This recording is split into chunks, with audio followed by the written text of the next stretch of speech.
So thanks, Sam, for your name. Oh no, I thought the doors you were in there. Thanks for that great welcome. I think it's really helped to set the scene and set the tone for today. I just have to remember that we're online as well.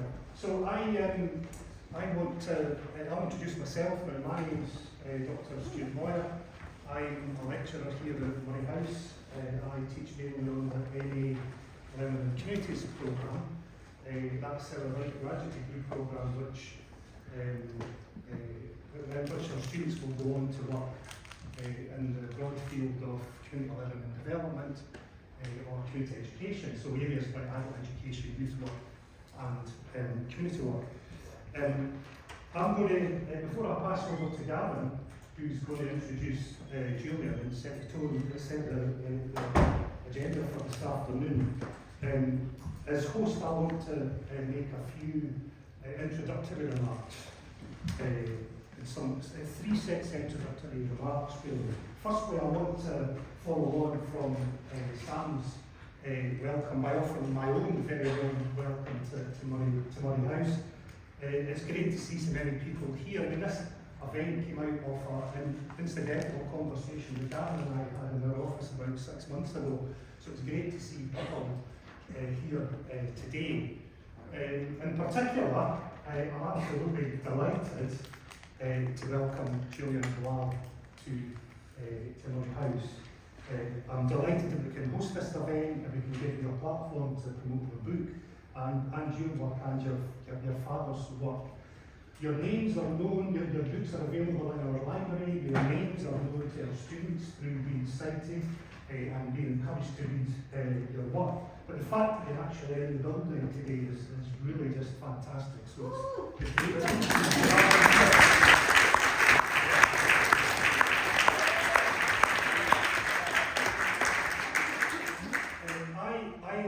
I went to see your dad, I would say Scotland's old man, in a talk in Glasgow about over 20 years ago, and I have no doubt that today's session is going to be as informative and as entertaining, but as inspiring as that talk was. So I say I'm going to make a couple of introductory remarks. The second is one about housekeeping. So this is a bit of the boring bit. There is no fire alarm planned for this afternoon, so if we hear one, then we have to evacuate the building as quickly as possible. And we do that by exiting through that door, and 20 feet straight in front of you is the fire exit. Turn to the right if you go to the fire exit and assemble on Holloway Road.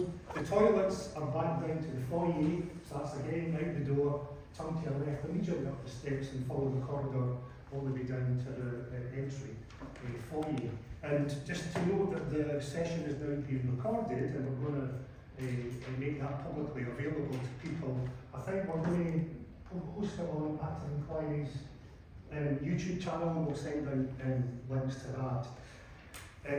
Third and last, I want to, as someone who's involved in the professional field of community living and development, now, it's important to know, I think, that this session came out of, as I said, a relationship that Community Living and Development has with Active Inquiry, a theatre organisation that uses Bilal's work to work with people in communities.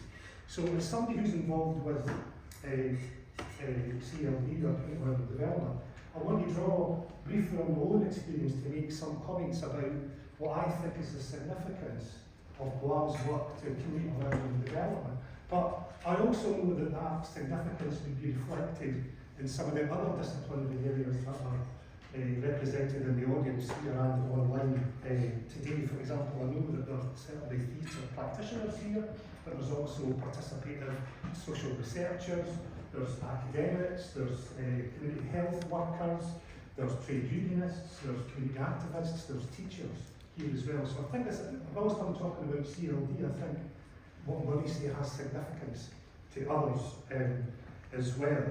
So my own engagement with this work began in the early 1990s. I was a postgraduate student studying adult education, and I had an interest in popular education and critical pedagogy. And my I discovered Boal and Theatre of the Oppressed through the work of Paolo Freire. And of course, Paolo Freire has certainly a significant influence on the field of adult and community education, but it's also a significant influence in the creation of Theatre of the Oppressed, and it's certainly an influence, I'm sure you were Julian, certainly your father's work. In fact, your father referred to Freire as his last father. I think Freire is a significant influence on both of our fields. So before I started working at the university, I spent 20 years working as a community worker, a community education worker, and where appropriate, I was able to draw on the work of Freire, work of Boal and Freire in my work with young people and adults in communities throughout my career. So for me, Theatre of the Oppressed and the wider work of the Boals, if it's okay to refer to in the plural, I think has a really deep significance and relevance, and also utility, far beyond the specific professional field of theatre or dramaturgy. For me, I think it's because the central concepts and the central purposes that characterise Theatre of the Oppressed, for me, are consistent, broadly consistent with those of community learning and development. I think Theatre of the Oppressed provides us with powerful tools for social critique and for social change. So what are some of these common concepts, these central purposes or tools? What are they? So for example, what I mean by that, I think, is that we share a common and a shared interest in some of the following. We're interested in the promotion of empowerment. We're interested in the development of people's critical consciousness by helping people to reflect on their lives and their communities, and helping them to identify and examine the injustices, the inequalities and the oppression that they may experience. But it's not just about helping people to understand the world and their place in it as an end in itself. It's more than that. It's also about developing people's critical agency, to promote activity and action, to develop what Julian would call the spect actor. It's about encouraging people's participation in decision-making processes. It's encouraging and promoting and enhancing democracy, legislative theatre. And it's also a means of giving the voiceless a voice. And I think it's also crucially about a means to help people to develop the knowledge, the skills and the confidence that they need to come together to identify appropriate action and take action to change their lives, but also to make the world a better place. So in that sense, it's about working towards social justice and social change. It's not just about looking at the world for the sake of it, it's looking at the world and examining it in order to change it. Now, don't take my word for that. That might sound revolutionary coming out of my mouth. But actually, Augusto Boal said the very same thing, and I'll quote him directly here. Perhaps Theatre of the Oppressed is not revolutionary in itself, but have no doubts it is a rehearsal for the revolution. And I think it's this core transformative purpose, this tool, this weapon of social change that brings people to Theatre of the Oppressed, no matter what our disciplinary identities are. And so I'll conclude by drawing on what I think are the relevant words of Bertolt Brecht, who of course was an influence on Theatre of the Oppressed. And I think it also underlines this focus on Theatre of the Oppressed being a tool for social change and social justice. As Brecht asserts, and I love this quotation, as Brecht asserts, art is not a hammer, not a mirror held up to reality, but a hammer with which to shape it. I'll say that again, because it's very nice. Art is not a hammer, art is not a mirror. I'll start again. Bertolt. Art is not a mirror held up to reality, but a hammer with which to shape it.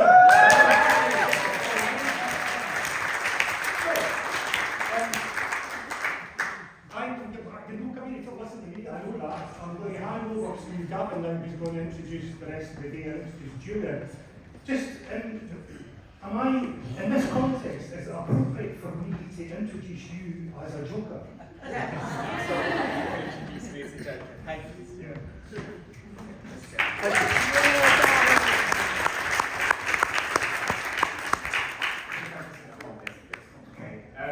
So yes, sorry, I have one more warm-up act to get through before the main thing, so I will keep it short.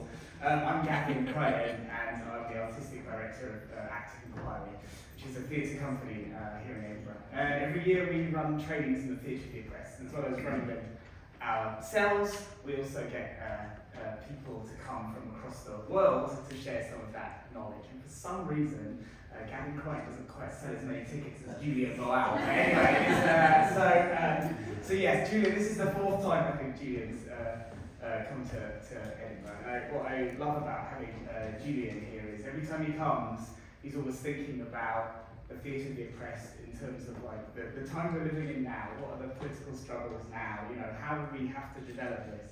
And when I think of like myself and Active Inquiry as a, you know, my evolution in being with the theatre of the oppressed. You know, I remember when I first discovered it, it was about trying to get as much knowledge as possible, go to workshops, try and think about what this thing is, and then try and practice it, but always had a little bit of a niggle about doing it the right way. Am I doing it the right way? Am I doing it how it should be done? How Augusta Wilde did it? How is it political enough?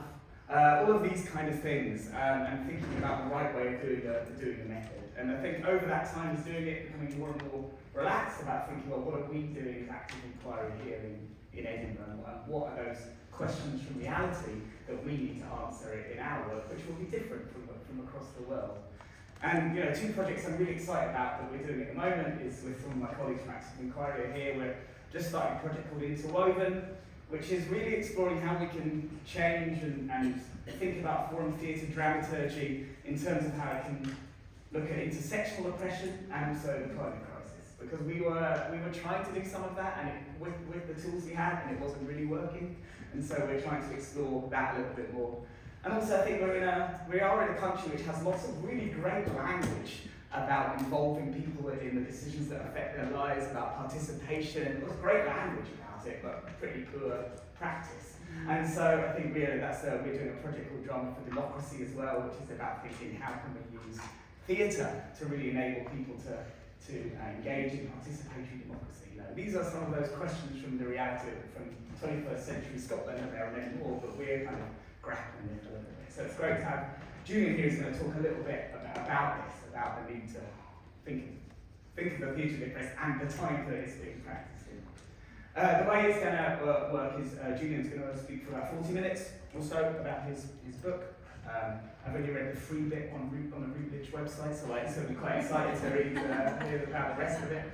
And then I will share a little question and answer session. It can be a bit more informal after that, and we can have a bit of a conversation. And then we'll be finishing at 5, and for those interested, we're going to Mackay's pub on the Royal Mile afterwards. So that's a lot here, don't think about the pub yet. I wonder if you could put your hands together to just welcome Julian.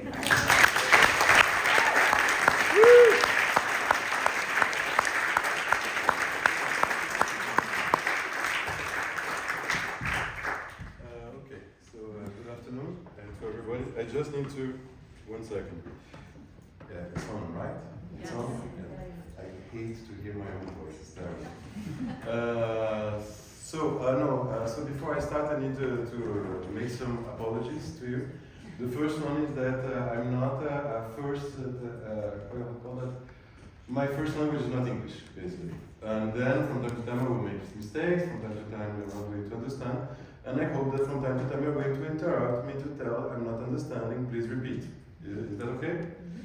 And that was my first apology, and you might have to do, I'm sorry, I'm not understanding, more than usual, because I was the victim of a fraud that happens quite a lot here in Scotland, a lie that there is in Scotland that is called spring. There is and so I was the victim of this lie, and I'm getting cold, black cold, and I believe you say it in English, feeling like shit. You understood that, let's say. So, if you don't understand me, please tell me at a certain point. Julian, you don't only feel like shit, you are sounding like. Try to find a more polite way, maybe that's okay. And then I will repeat whatever I have to say. Is that clear? Yes. Okay. So, thanks a lot for the invitations, for the people that invited me. Thanks a lot for being so many here, you know, after hearing so many gentle things, so many kind things that people were saying. And I'm seeing, I don't know how many people here, even I'm nervous with what I'm going to say. You know? I'm eager to listen to myself. Which maybe is what I have to say will not come as, how to say that, maybe it's not going to be in your horizon of expectations, what I have to say. Because all my research is guided by one thing. All my research is started out of one thing. It is the failure of the oppressed. Basically, let's put it this way.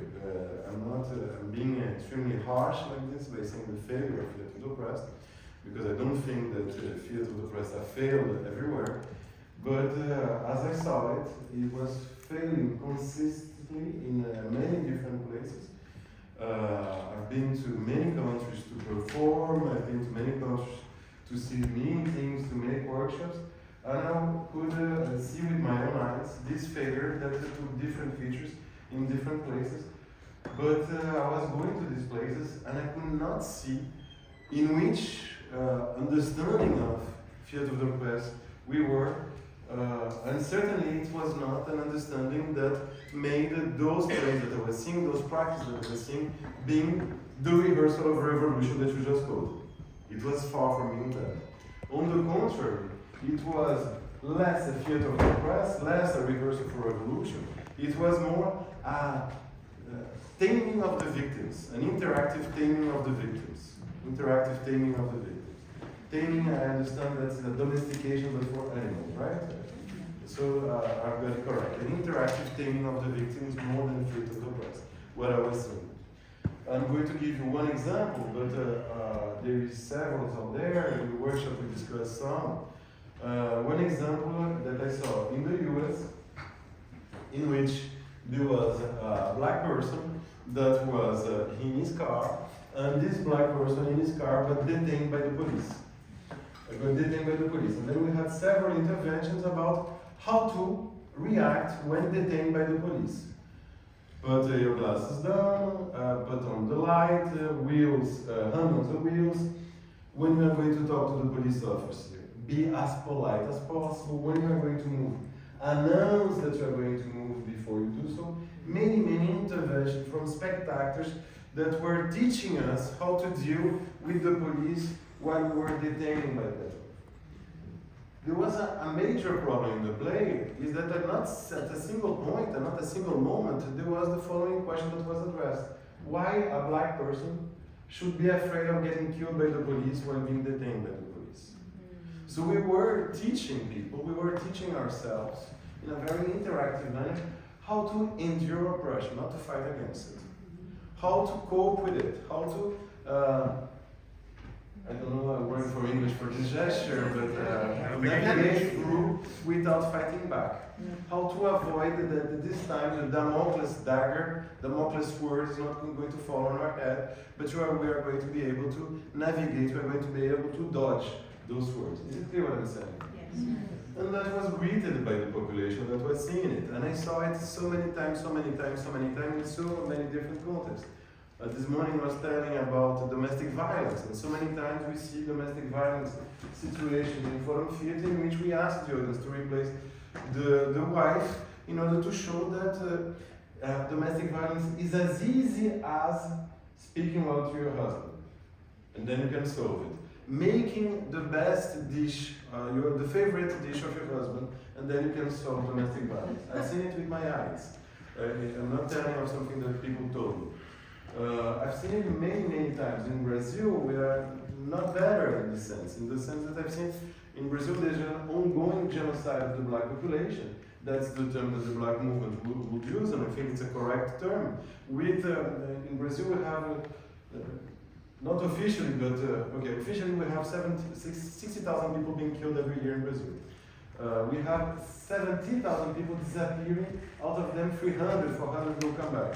So I think it's safe to say that we have 140,000 people being killed every year in Brazil.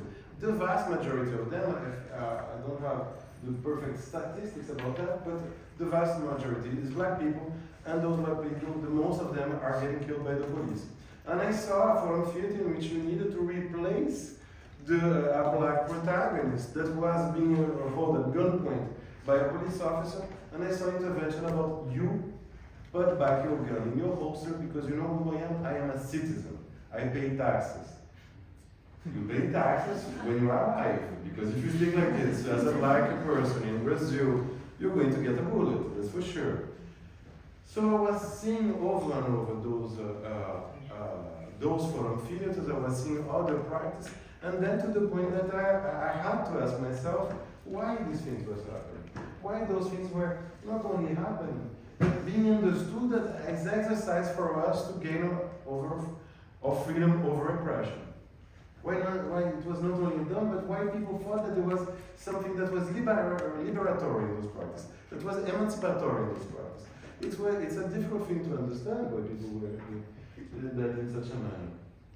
And then I had to ask myself this question, and then I came with 3 answers that are possible. One of them is they didn't understood anything at all. They didn't understood, they read the books, they went to the workshop, and they didn't understood anything at all. This explanation is a very easy explanation, and it's very easy, especially for me, to say such a thing. You didn't understood nothing at all, so you need me to teach you. You need me to provide you workshops on workshop for you to be able to finally do a good forum theater, a good theater of the press workshop.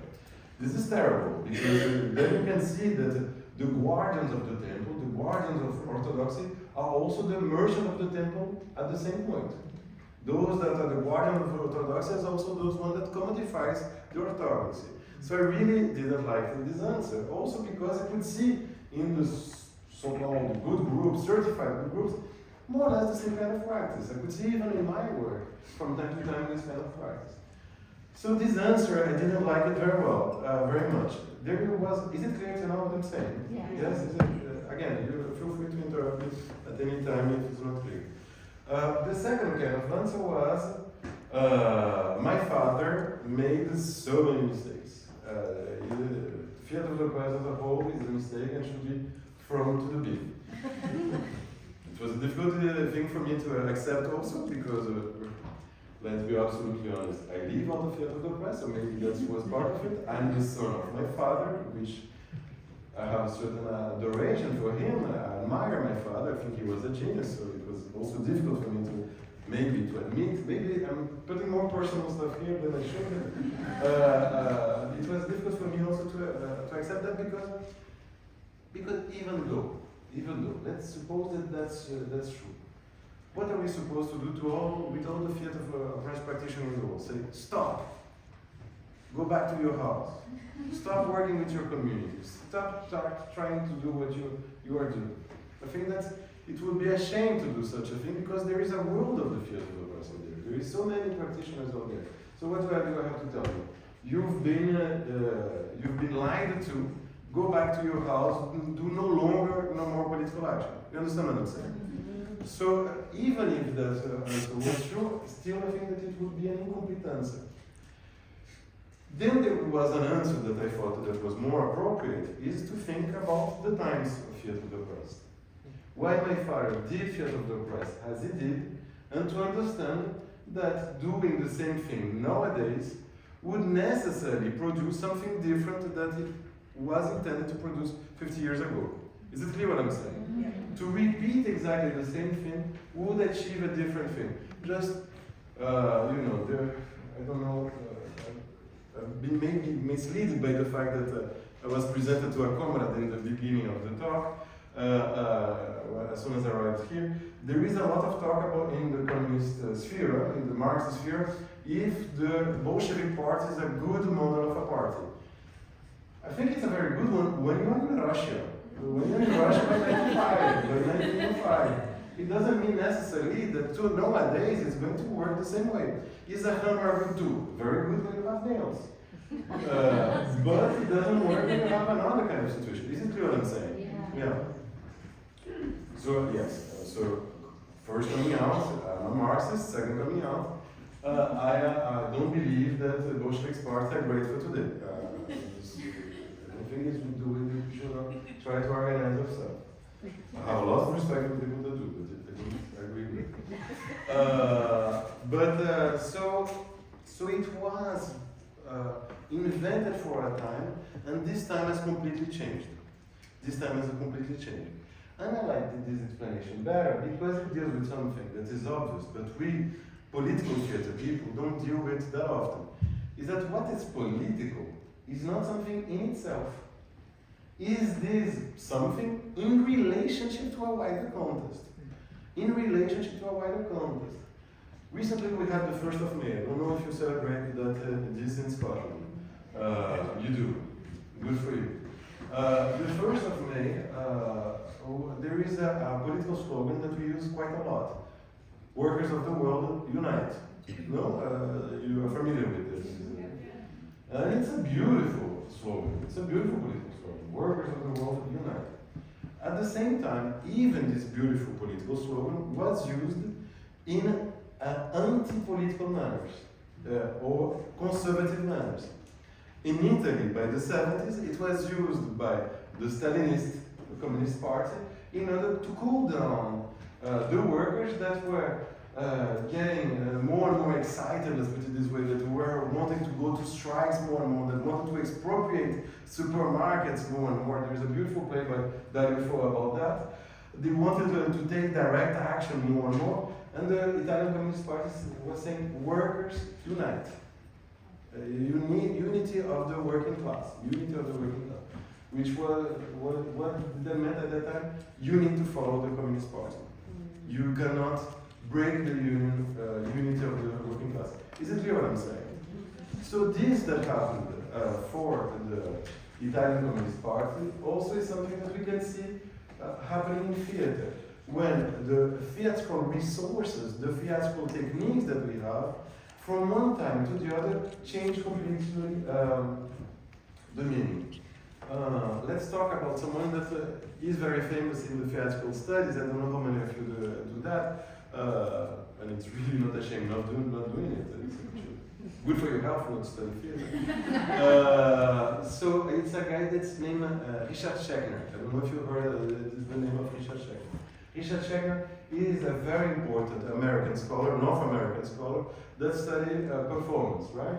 And also, what is less known about Richard Schechner is that during the 70s, he was a big, activist of the anti-imperialist war, anti-imperialist actions.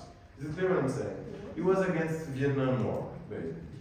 So what he would do as a performance, he would bring people that look Vietnamese, I don't know if they were or not Vietnamese, he would bring them to a US campus with their hands tied, with a blindfold. They were actors that were willingly doing so, and they would bring them to a campus and throw them in the campus and give to the student a gun to shoot him. Why are you giving me a gun to shoot him? Because that's what you're doing already. You are actively killing him, so be honest with yourself. Be brave, be courageous, go and kill him. No, I'm not helping them. I'm not helping the army to kill them. How are you not? Have you done something for your parents not to pay taxes?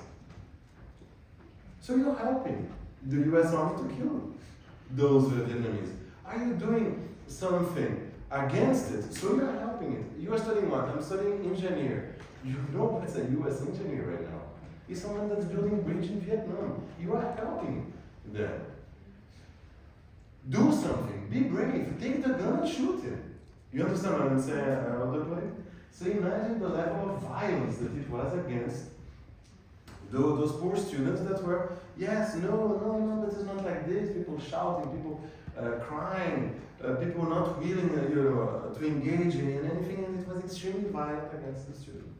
Why they were doing such a performance? What was the underlying idea? The underlying idea was the following.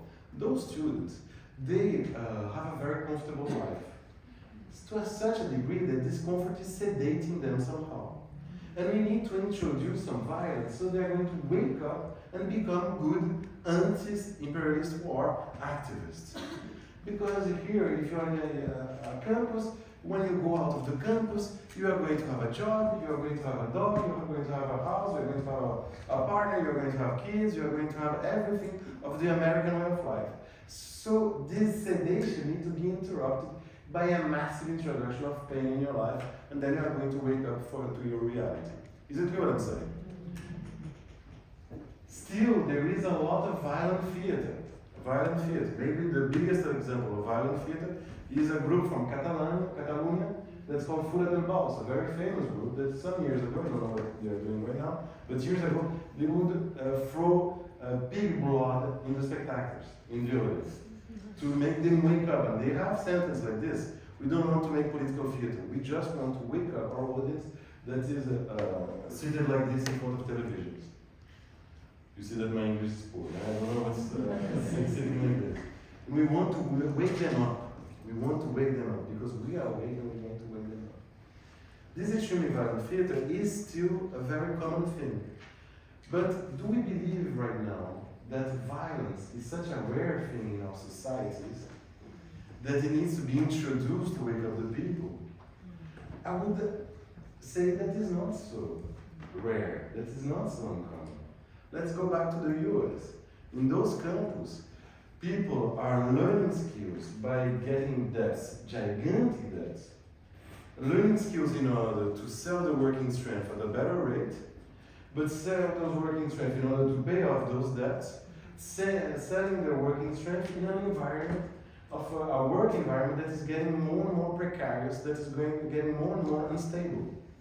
In campus, that we hear every 2 months that there was a massive shooting in. Is violence so rare right now that to introduce it, it makes people wake up? Or on the contrary, is the dominant affect in people's life right now? If we have to make such a simplistic choice of yes or no, I would go for is the dominant effect in most people's lives on the planet right now. Is it clear what I'm saying?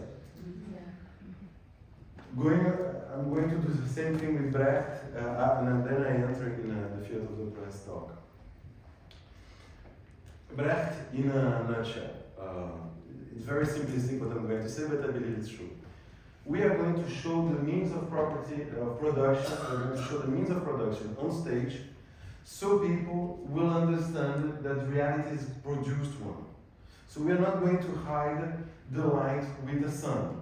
We're not going to hide the actors changing their clothes. They're not going to be backstage. They're going to be on stage showing this. Why? Because when people will understand that this is a produced reality, they will try to look on the reality and look at it as not the reality, the truth, but as a reality that's being produced. And they will try to take over those means of production in order to produce another reality. Very simplistic what I'm saying, but I believe that basically is true. Does it work the same right now? I would argue no. On the contrary, seeing the means of production is something that became quite normal. Whenever you're going to see the news, you're going to see what? You are going to see the anchor that is speaking, and on the other side there will be 20 journalists. There will be a huge redaction room full of journalists that are working at the same time. And he will even call the special envoyé, the special runner that is right now in Tel Aviv, not in Gaza, because that's where it is. They're in Tel Aviv. Oh, and we will have more news from Tel Aviv, directly from Tel Aviv right now. I don't know about your elections days, but in Brazil, it's almost pornography of means of production that we see on the television. We have a special envoyé every 5 minutes, we have machines, we have screenings that appear in the middle of the year. They show us the means of production at every single moment. It's almost obscene to the point that they are showing the means of production. But it's no longer a mean to criticize what has been said. On the contrary, it's a way to assert what has been said. This might be true, this must be true because see how much means of production we put on it. And let's be honest, we also do the same thing. I don't know how many people here saw Avatar. I went to see Avatar. Yeah, I'm not asking. I went to see Avatar. And the second. I haven't smoked yet. So I have an excuse. So, no, it was for him. Why do you go to see Avatar? Those who did. It's not for the story. The story is quite terrible. Quite terrible. You go because never before you saw special effects like this. Never before you saw means of production like this. There is an amazing actor that comes from the south. His name is Benedict Cumberbatch. This one. Have you seen him on YouTube playing the dragon, performing the dragon? He performs extremely well. This performance of the dragon was in a DVD. For those that remember DVDs, what was the main aspect of getting a DVD? It was the special bonus. And what was the special bonus? Most of the time it was a single means of production, like Benedict Cumberbatch performing the dragon in the television. I don't know if you've seen it, but I read this news 2 days ago.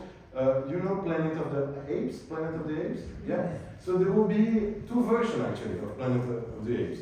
There will be the regular version, and then there's going to be the raw version, in which we are going to see Andy Serkis without all the special effects, acting as the ape that is performing the other one. 2 versions will be released.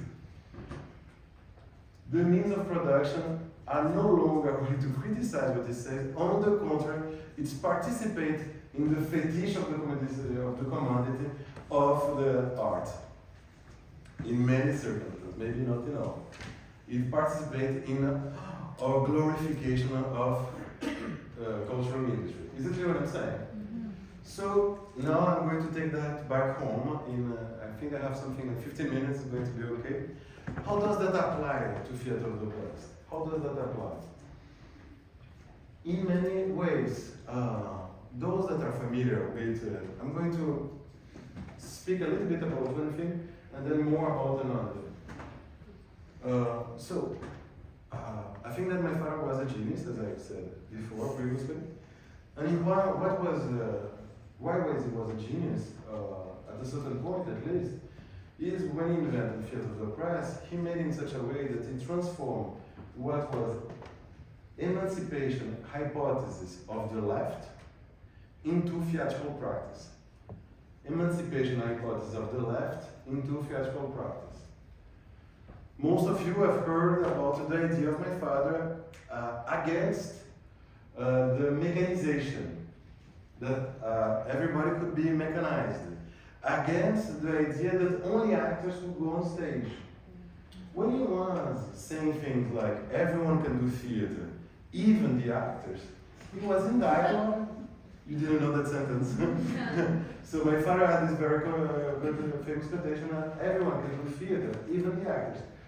And when he was saying that, for me, he was clearly in dialogue with a certain thinker, his name is Karl Marx.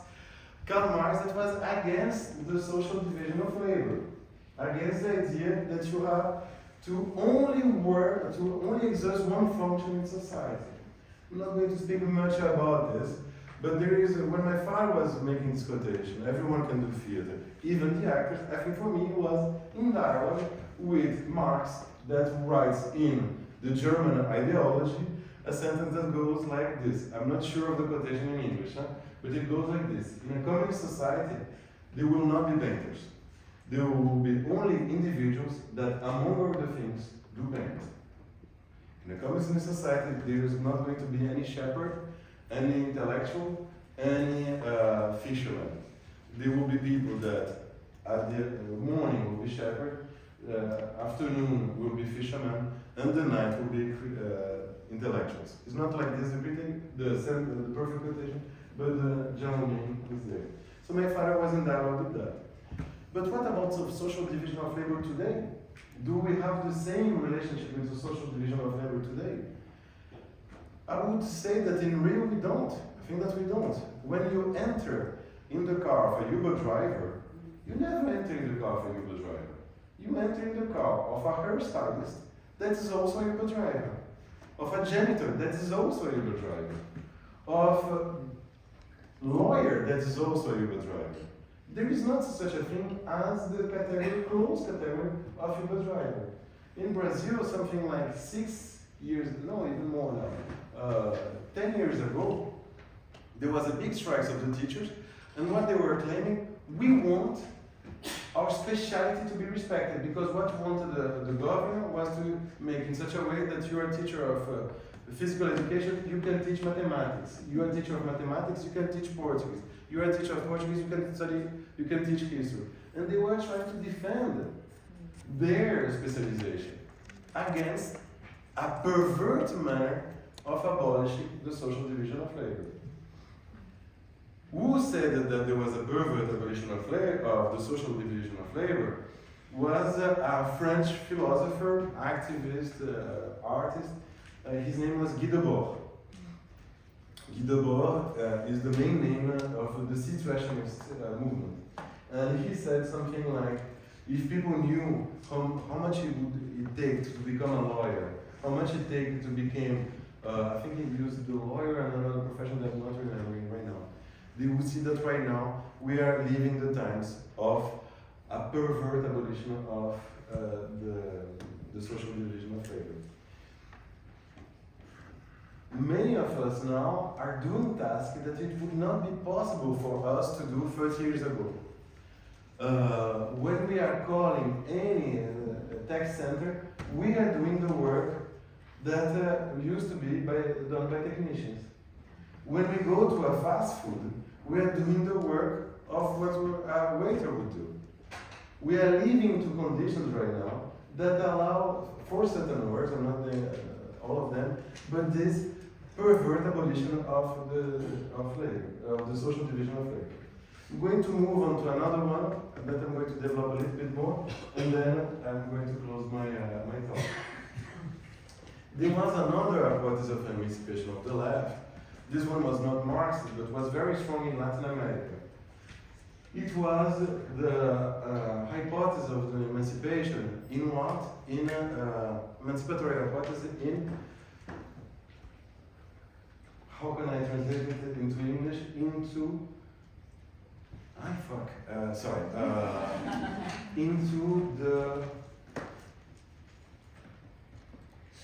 into the individualistic, individual heroic action, individual heroic action, or into the hero action as a whole. Let's put it just like this: the heroical action. My father was not only this man that my father, in another proportion, he had the same. So that there is the same whitewashing of my father that exists with Nelson Mandela. Nelson Mandela, everybody remembers of Nelson Mandela as a president. He was not just this nice president, old man with kids of all the colors all together. He was not only that, he was also one of the main leaders of the African National Congress when they were supporting and when they were actively engaged in the armed struggle. And my father also is not only this person that made so beautiful quotation, you cannot be the citizen is not the one that lives in society, is the one that changed society, all those nice quotations are true. He said that, and I think there is truth to it. But he also was, during his, actually he was not that young, he was something like 40, 50. He was an active supporter of the struggle army, the armed struggle back in Brazil. He fought that in order to end the dictatorship in Brazil, to bring a superior form of democracy in Brazil, the armed struggle was a good option. And he was in an organization that was called ALN, Aliança de Liberação Nacional, National Liberation Alliance, that was led by Carlos Marighella. And Carlos Marighella was a man that back in Brazil created this motto for the National Liberation Alliance that was the following: the one that gives the first shot drags the people. The one that gives the first shot drags the people. What's the idea behind this sentence? The one that gives the first shot drags the people. The idea that's there is the idea that we need to make radical action of refusal, radical action of refusal that are going to be massive, that are going to be spectacular. So the people looking at those radical action of refusal will see that they are possible, and by seeing that they are possible, they will get on board. They will be dragged by the people that are doing those actions, and the army that we need in order to end the dictatorship will be created by people following the example of a vanguard group. Is it clear what I'm saying? The one that gives the first shot drives the people. Just to tell you, my father was a member of the National Liberation Alliance.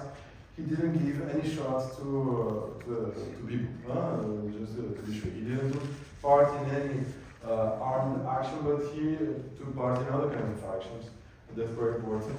But for them, what was the most important was those actions of refusal that would be considered spectacular by the people that would enjoy. Is it clear what I'm saying? So, this is a forum theater. This is a forum theater. A forum theater is a space, when you read the text of my father, is a space for you to be able to perform radical action of refusal.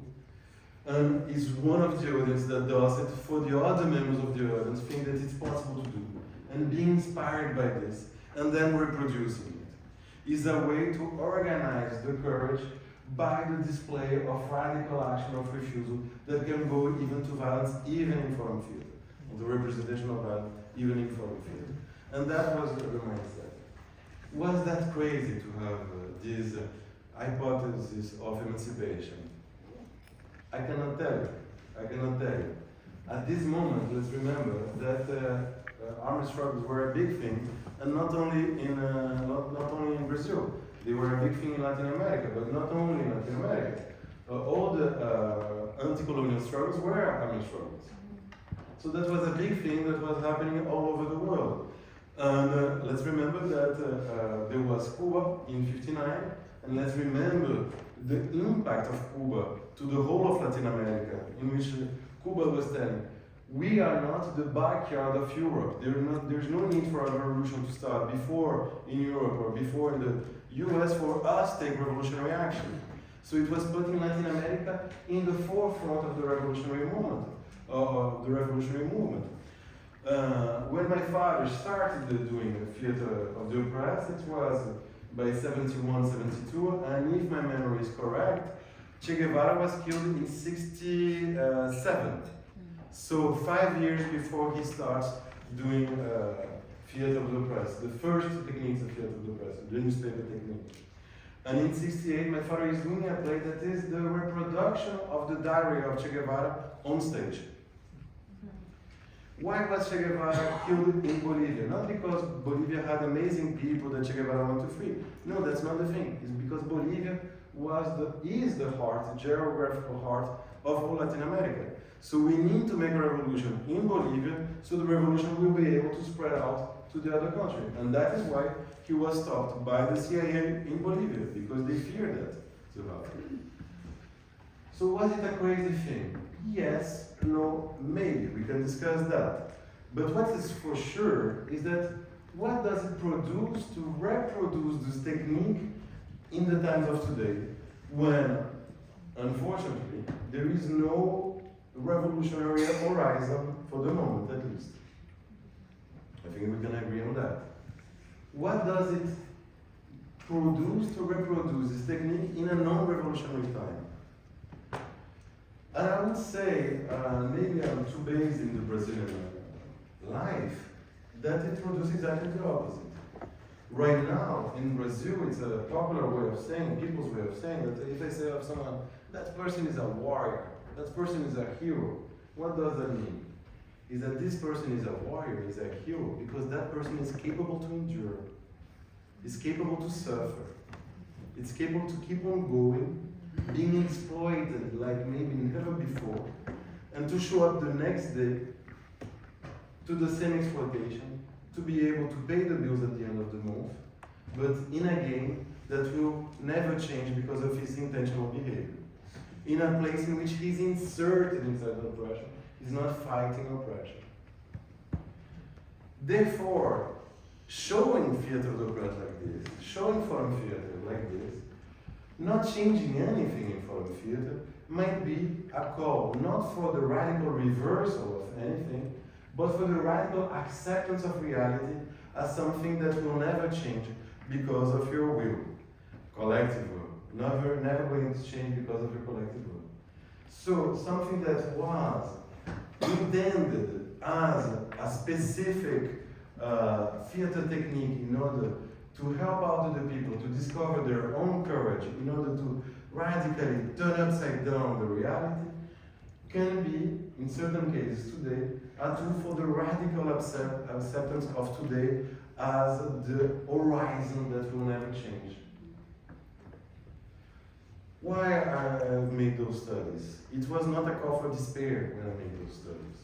It's a call for renewal. It's a call for reinvention. It's a call for the reappropriation. It's a call for understanding that there cannot be today a theater of the press that is well applied. There can only be today a theater of the press that is well adapted to the circumstance. We cannot rely on Brecht techniques and just reproduce Brecht techniques. We cannot rely on what was invented by Schechner and just reproduce Schechner.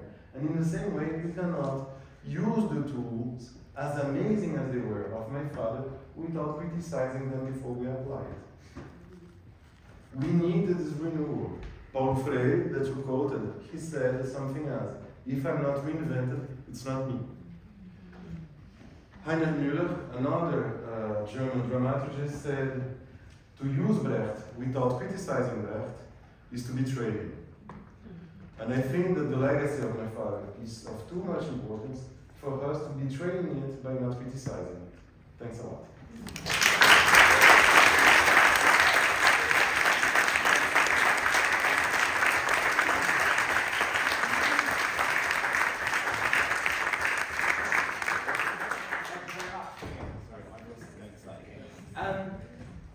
Yeah, so we now come on to the kind of Q&A part. Oh, sorry. Apologies. We now come on to the Q&A part of this. But I think that was a lot of information for someone who says his English is not very good. There's a lot of words per minute that come out of that mouth. So I think what might be quite good is just for like 3 or 4 minutes, you can have a quick chat with 2 or 3 people next to you. Like what stuck with that for you? What questions do you have? Just a chance for a little reflection with another person or a couple of people. And then we'll come back and think about any comments or questions that you want to. Okay, off you go. 3 or 4 minutes.